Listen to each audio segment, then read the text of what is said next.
ফিলিস্তিন ও লেবাননের পর ইয়েমেনেও বড় ধরনের হামলা চালায় ইসরায়েল। পশ্চিম ইয়েমেনে হুতি বিদ্রোহীদের লক্ষ্য করে চালানো ওই বিমান হামলার নিন্দা জানিয়েছে ইরান। এদিকে ইরানকে চলমান সংঘাত আর না বাড়ানোর বিষয়ে সতর্ক করে দিয়ে যুক্তরাষ্ট্রের সেনাবাহিনী জানিয়েছে তারা মধ্যপ্রাচ্যে বিমান সহায়তার সক্ষমতা বাড়াচ্ছে এবং ওই অঞ্চলে সেনা মোতায়েনের জন্য প্রস্তুত রাখছে।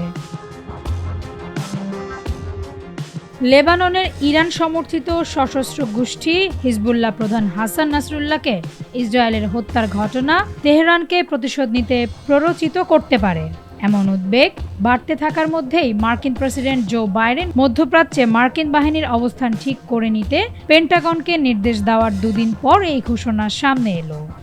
এক বিবৃতিতে পেন্টাগনের মুখপাত্র মেজর জেনারেল প্যাট্রিক রাইডার বলেন, ইরান বা ইরান সমর্থিত অংশীদার এবং ছায়া গোষ্ঠীগুলোকে চলমান পরিস্থিতিতে কাজে লাগানো কিংবা সংঘাত বাড়িয়ে তোলা থেকে বিরত রাখতে যুক্তরাষ্ট্র বদ্ধপরিকর।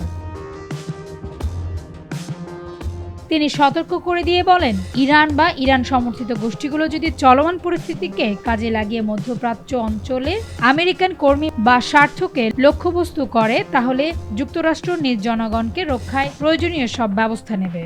অবশ্য পেন্টাগনের বিবৃতিতে নতুন কতগুলো বিমান মোতায়েন করা হবে কি না বা এর পরিধি কি হবে সে ব্যাপারে বিস্তারিত কিছু বলা হয়নি। শুধু বলা হয়েছে আগামী দিনে আমরা আমাদের প্রতিরক্ষামূলক বিমান সহায়তা সক্ষমতা আরও শক্তিশালী করব। ইন্টারন্যাশনাল ডেস্ক, ভোরের পাতা।